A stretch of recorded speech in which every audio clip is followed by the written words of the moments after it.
kita rindu sosok B.J. Habibie. B.J. Habibie adalah presiden ketiga yang diakui, tapi beliau dilengsarkan karena kejujurannya. Beliau dilengsarkan karena beliau berjuang untuk bagaimana tidak ada korupsi. B.J. Habibie adalah orang soleh yang kita tahu dalam sejarah, orang hebat, diakui di dunia walaupun di Indonesia disepelekan. Apa yang beliau lakukan walaupun beliau sudah tiada, meninggal dunia? Indah kisahnya, dan saya pun terinspirasi dengan beliau yang hebat ini. Beliau orang kampung dari Makassar, Parepare, suatu ibu kota hari ini, Parepare. Saya pernah diundang ke sana oleh wali kotanya. Saya lihat patungnya Habibie dan Ainun, dan ternyata beliau orang kampung, orang biasa, orang sederhana. Allah berikan kecerdasan di otaknya. Kenapa? Kita merindukan sosok pemimpin pejabat seperti beliau, yang tidak durhaka kepada orang tuanya, memuliakan orang tuanya, tidak pencitraan belaka. Dan hebatnya lagi ketika beliau ke ITB meloncat kuliahnya. Dan hebatnya lagi ketika beliau melanjutkan studinya ke Jerman. Disinilah saya pribadi mendapatkan inspirasi. Pesawat terbang Bapak Ibu yang kita naik itu, di ketinggian tertentu kalau nggak pas bikinnya bisa retak, Pak. Pesawat itu bisa retak. Siapa yang bisa menyelesaikan itu? B.J. Habibie, Pak. Di dunia yang bisa menyelesaikannya B.J. Habibie. Sampai beliau digelari oleh teman-temannya di Jerman apa? Mr. Crack, Mr. Retak. Bukan retak otaknya, Pak. Nah, pejabat kita yang banyak retak otaknya, Pak. Ini maksud saya apa? Pesawat yang retak itu beliau bisa menyelesaikannya. Ini kehebatan Habibie yang mungkin dilupakan oleh bangsa ini.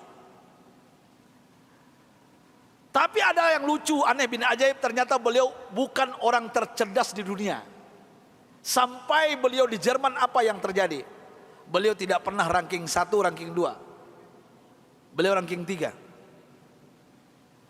Sampai beliau cemburu kepada 2 orang yang ranking 1, ranking 2. Dan ini orang Yahudi, Pak.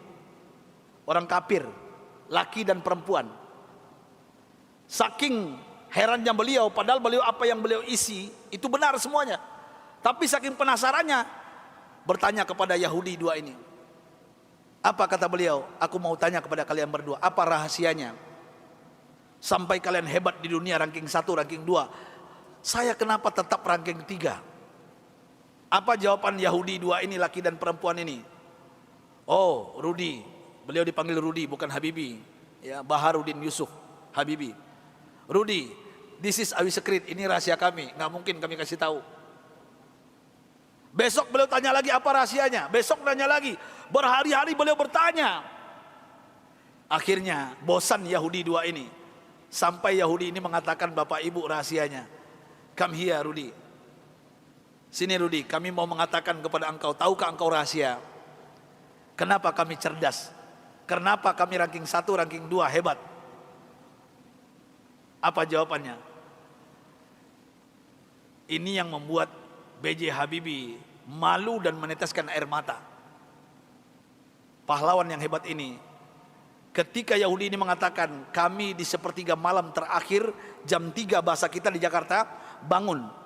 Setelah itu kami mandi. Setelah mandi kami pakai baju yang wangi. Setelah itu kami ambil Al-Quran. Kami baca Al-Quran. Kaget B.J. Habibie. You read Al-Quran? Yes.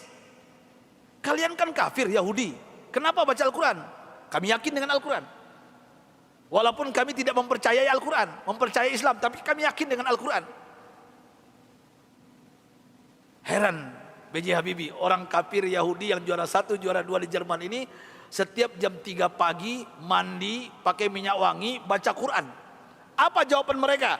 Kami baca Quran. Tahukah engkau, Rudi, setelah kami baca Al-Quran, saraf kami ini rileks, otak kami cerdas, metabolisme tubuh kami dahsyat, imun. Nah ini bapak-bapak, ibu-ibu yang takut dengan corona, ini bukan saya yang ngomong, ini orang kafir yang ngomong ini. Ya.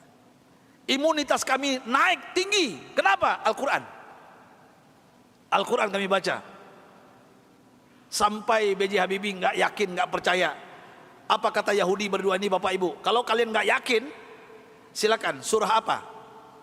Kami baca. Ternyata Yahudi berdua ini hafal Quran, Pak. Apa saat itu jawaban B.J. Habibie? Thank you very much my brother, my sister. Beliau pulang ke kosannya, ke kontrakannya. Sampai di kosan di kontrakan beliau sujud menangis.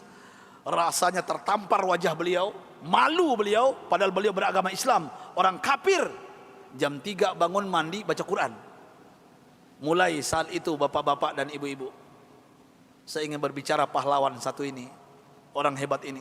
Mulai saat itu mendengarkan rahasia dari Yahudi yang dua ini, apa yang beliau lakukan? Jam 3 pagi beliau bangun, beliau mandi, beliau pakai baju yang rapi, beliau pakai wangi-wangian, beliau sholat tahajud 8 rakaat, witir 3:11 setiap hari. Setelah itu beliau baca Al-Quran sampai menjelang subuh. Kalau orang kafir tadi nggak sholat karena bukan Islam, langsung baca Quran. Dan apa yang terjadi keajaiban, Bapak Ibu yang dimuliakan Allah Subhanahu wa taala. Allahu Akbar. Keajaiban ini terjadi. Semenjak itu, setelah itu B.J. Habibie berubah menjadi ranking 1. Yahudi yang 2 tadi turun ke bawah.